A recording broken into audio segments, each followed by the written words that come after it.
मन जर रामकृष्णात नाही, कितीही सोंग करा, कितीही दाखवा, परमार्थ घडणार नाही म्हणजे नाही. म्हणून विचारपूर्वक मन हे परमार्थात असायलाच पाहिजे.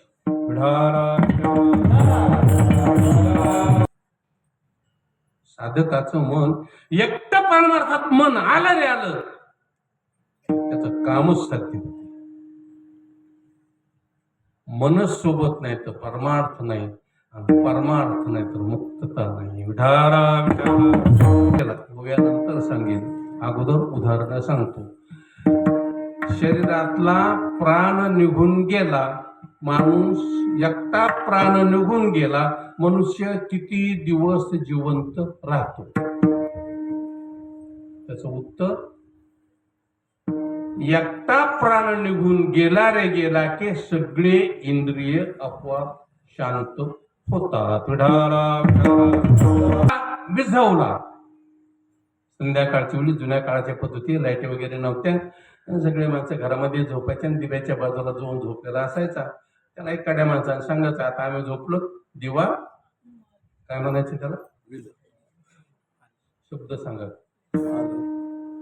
महिला मंडळीला माहिती असतं काय शब्द. दिवा पालव. पालव म्हणजे म्हणून दीप पालवी, सवेची तेज मालवी, रवी बिंबासवी जाय प्रकाश जायचा. इकडे माता सांगायची, बाई दिवा पालव, दिवा विझवायचा नसतो. बोलू नाही पण बोलल्याशिवाय राहत नाही. वाढदिवस दिवे लावून साजरा करायचा का दिवे विझवून?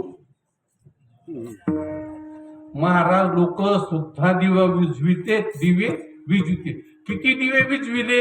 म्हणजे 70 वर्ष झाले दिवे विझविले. अरे दिवे लावा देवाच्या पुढं. मी वाचलं सर, मी आता पोस्ट टाकली होती, आता नाही सांगत.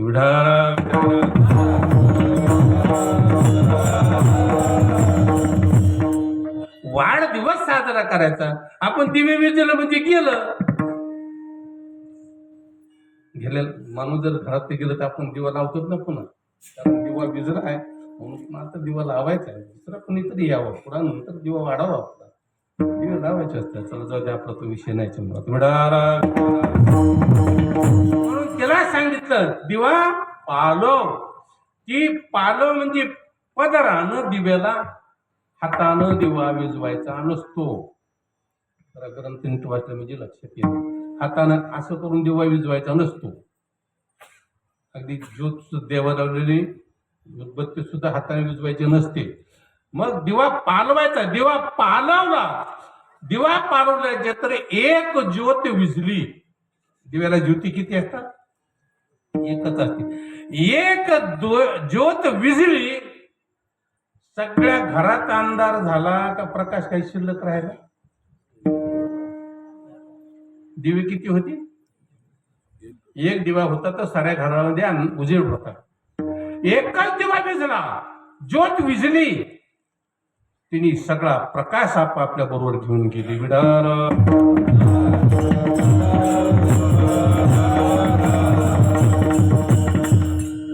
म्हणून दीप पालवी, शिवेची तेज मालवी, रवी बिंबासवी जाय प्रकाश जायचा. सूर्य मावळला, पावलींच्या वेळ येतात. सूर्य मावळला,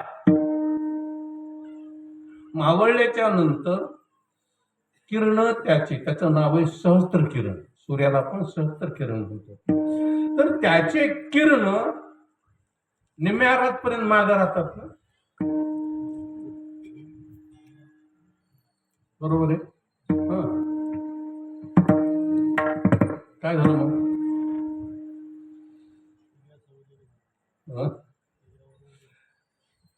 बिंब डोंगराच्या आड गेलं रे गेलं. काही क्षणामध्ये सगळेच्या सगळे किरणाला तो सोबत घेऊन जातो. मी एका मनाविषयी सांगायला लागलो.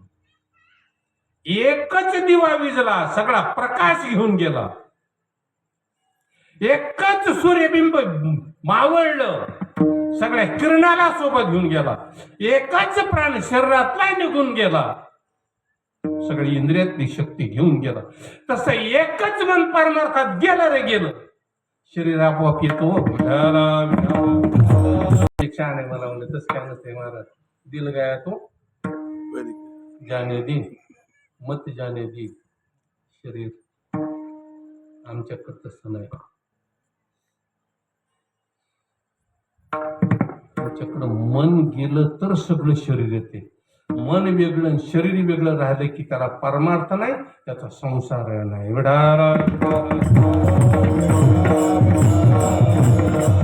आता ज्याचा परमार्थात मनच नाही, तू काय मानणार आहे? काय गरज आहे मन परमार्थात जाण्याची? उद्या काल जर ती जेवणाच्या टायमाला गेलं की बाद झालं सगळं बाकीच. आणि पुन्हा गंमत अशी बघा तुम्ही की सर ते नवनाथ वगैरे जे ग्रंथ आहेत ना, 40 अध्यायाचे 35-36 अध्याय, तर त्याच्यामध्ये लिहिलंय 35 अध्याय जरी नाही वाचले 40 अरे विजयाचे 35 जरी नाही वाचले, 36 वेळा वाचले की सगळे पुण्य मिळते. नवनाथाचे 39 नाही वाचले तरी चालते, 40 वेळा वाचला सगळं पुण्य मिळतं. मग लोक फार हुशार आहेत, कागाला गेलं की सगळं मनच परमार्थात नाही. त्याच्याबद्दल न बोललेलंच बरं. मोटरसायकल घसरली, एक जण पडला असा काय मन आहे ना मला.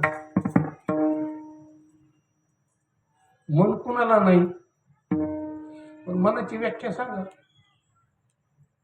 What is the meaning of mind?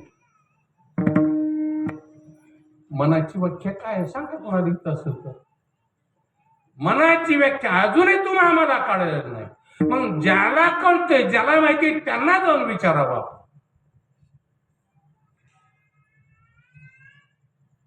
मग कुणाला विचारावं? आपले सगळे सृष्ट जे मोठे झाले ते ज्ञानाराज त्यांना विचारा.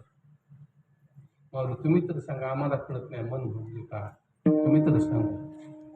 हे मन कैसे केवडे, पाहू जाता तरी न सापडे, याशी राहटवया थोडे रेडोकिया. म्हणून सांगा ना तुम्ही, हे असं मन आहे. मन किती चंचल आहे, शब्दामध्ये सांगतात. चंचल, चपळ, जाता येता न लगी वेळ.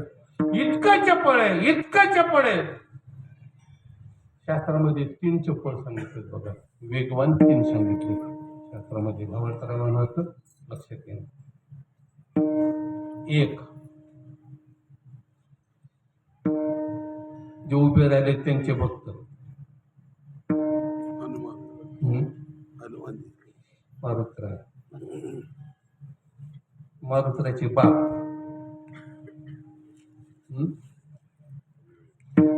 मरुत वायुदेव, मारुती हनुमानजी, आणि भगवान विष्णूचं वाहन गरुड. सगळ्या जगामध्ये ब्रह्मांडामध्ये सगळ्यात वेगवान कोणी असतील तर हे 3 आहेत. गरुड, हनुमानजी आणि वायुदेव. पण ते शास्त्र सांगतं या तिघाईपेक्षा वेगवान जर कोण असेल तर मन आहे. विठाला